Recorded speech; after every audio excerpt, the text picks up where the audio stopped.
Once we believed we were unique, blessed with a soul and lovingly created by God in His image. Today, evolution says we're just a product of natural selection, the descendants of primitive bacteria, not the children of God. However, if we're just overgrown bacteria, why is it then that many want to give animals human rights? What makes our rights so special? Rudyard Kipling's classic 1894 work, The Jungle Book, came to life on screen in cartoon fashion in the very memorable 1967 Walt Disney animated film. And it featured many popular characters like Baloo the bear, Bagheera the Black Panther, Kaa the snake, and of course Mowgli, an orphan child raised by wolves, whose peaceful jungle existence is threatened by the return of the man-eating tiger, Shere Khan. But one of my favorites was always the kooky character King Louie, an ambitious orangutan with a bit of a chip on his shoulder, who wanted to move up in the world, so to speak. And he had a specific way that he thought he could do it. You might remember some of the words to the song he sings after his minion monkeys capture and attempt to extract a special secret from Mowgli. Louie believes he's pretty well at the top of the animal kingdom, but that's not good enough. He wants to be a man and to be recognized as one. King Louie was depicted as a kind of scatterbrained, bebopping, jazz-singing character that Disney, according to their own disclaimers on the Disney Plus streaming service, now considers an offensive caricature that utilized racist stereotypes of African Americans. However, I want to use them to illustrate a variety of concepts that may also seem a little scatterbrained and disconnected initially. And I'll be using a lot of rhetorical questions as well. But I'll try to pull everything together towards the end of this video for a fuller understanding of our topic.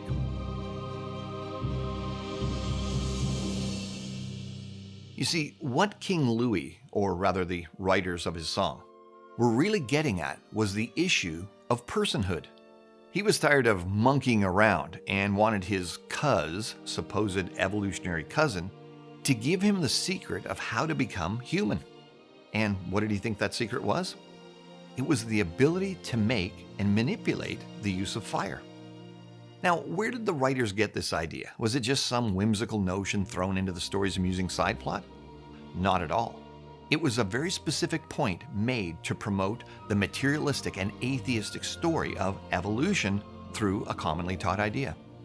This is the notion that the ability to master fire was one of the major transition points in the supposed evolution of our ape-like ancestors as they turned into modern humans. As a 2016 Royal Society article stated, "It is plain that fire control has had a major impact in the course of human evolution." Now, this notion has roots right back to the father of modern evolutionary thought, as the author makes the point that fire was regarded by Darwin as the greatest discovery made by humanity, accepting only language, in his 1871 book, The Descent of Man. And so the fire drove evolution notion persists, as this quote from a Smithsonian Science article makes clear. Harvard biologist Richard Wrangham believes that fire is needed to fuel the organ that makes possible all the other products of culture, language included, the human brain. Unless some skeptics want to downplay its inclusion in the Jungle Book as simply an innocent accident, this admission by a PMLA article published online by Cambridge University Press in 2020 makes the point that Kipling himself embraced Darwin's ideas and expressed them in many of his works, including his controversial book, White Man's Burden, where his biological views of white superiority, as Darwin's conclusions, and social Darwinism were front and center. Scholars have long described Kipling's The Jungle Book as a Darwinian narrative. This essay contextualizes Mowgli's narrative within a fierce late 19th century debate about whether the Darwinian theory of natural selection or Lamarckian use inheritance was the main driver of evolutionary change. The fact is, artists and authors often embed their own beliefs into their works, and Kipling was not immune to that tendency. And of course, this can often influence others that partake of their storytelling, even if it's just in some subliminary fashion. Now, although the Walt Disney Corporation in the past portrayed itself as a company promoting traditional family values, which used to include portraying biblical morality, it's also long promoted the story of evolution in many of its movies and its theme park exhibits, sometimes with a little more subtlety like in King Louie's lyrics, and sometimes more upfront, such as the entire Pawn Scum to People finale in the animated feature Fantasia. Of course, the Disney of today is hardly family-friendly in any traditional sense at all. Rather, it has evolved far beyond such notions and seems willing to sacrifice billions of dollars of potential profit just to promote so-called progressive values by including themes and characters in their content that offend many conservative-minded people. Disney's 100th anniversary was in 2023, and although many, especially older folks, may have a tug of nostalgia for the old Disney and what it supposedly used to stand for, most now recognize it as extremely agenda-driven today, in many ways that it never was before. So why such a big transformation in such a short time? Well, it seems like they're not just keeping up with society's acceptance of naturalism and its inevitable consequences, but rather are at the forefront of endorsing all sorts of unbiblical nonsense, such as the idea that people can change their God-given identity by sheer force of will, i.e., a person born as A can become Z just by deciding it's so. Apparently, a majority of their decision makers are attempting to push their Marxist views of personhood through this entertainment giant now, whereas in the past there were probably fewer with that bent, so it was less obvious. Now, what's interesting is that up to the last few hundred years, everyone in the West seemed to know exactly what a person was. A human being was considered a special creation, different from and superior to the animals, made in the image of God. Why? Because that's what the book of Genesis in the Bible plainly said about man's origins, and the Bible was held in high esteem by most. But that conceptualization of what a human being is and what personhood means began to change as the story of evolution began to take root among naturalistic influencers in the early 1800s.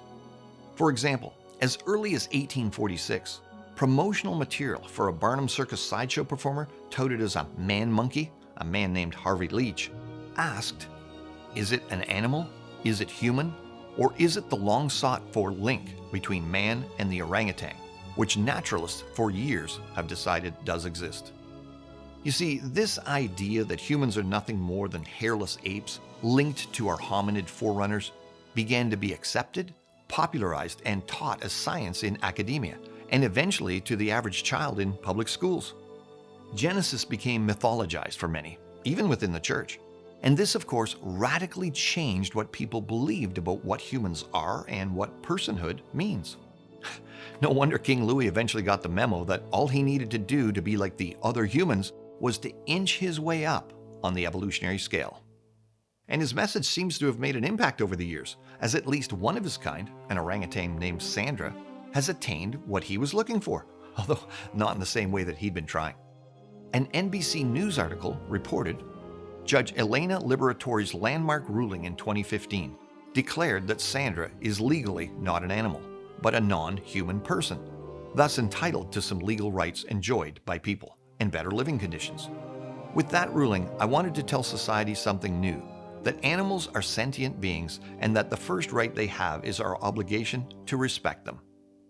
Now, aside from the biblical notion that we should care for animals, this certainly is something new in Western society and puts us in a situation that raises the question, what is a non-human person?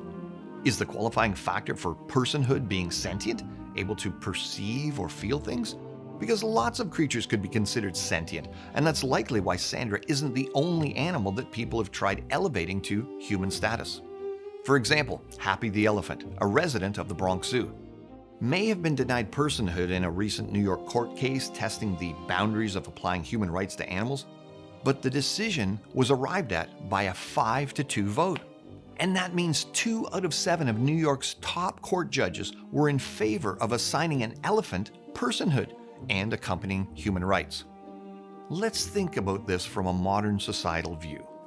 Evolutionists often argue that humans aren't special in any true sense because we're all just evolved animals.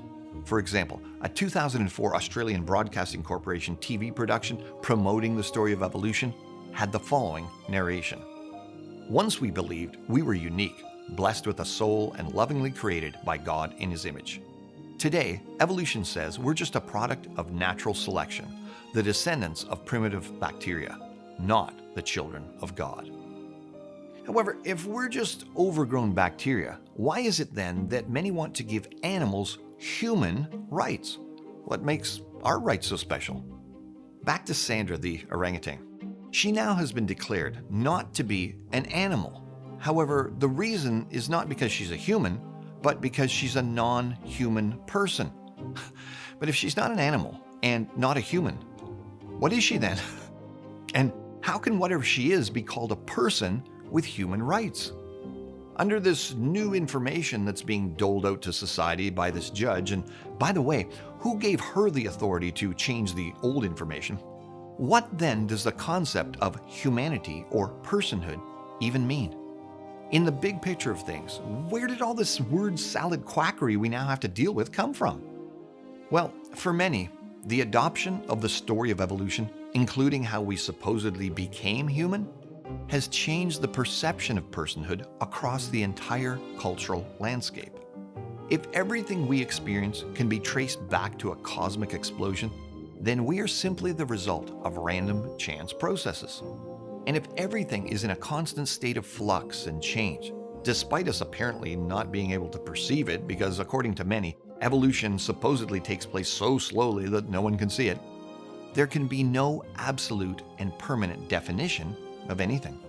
If there is no God who created male and female, cats and dogs, trees and flowers, each with a uniqueness about them, then everything is just in current but not permanent form that flowed out of something else.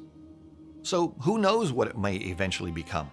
And without the concept of created norms, it seems that the concrete certainty of what personhood means may eventually slip away entirely.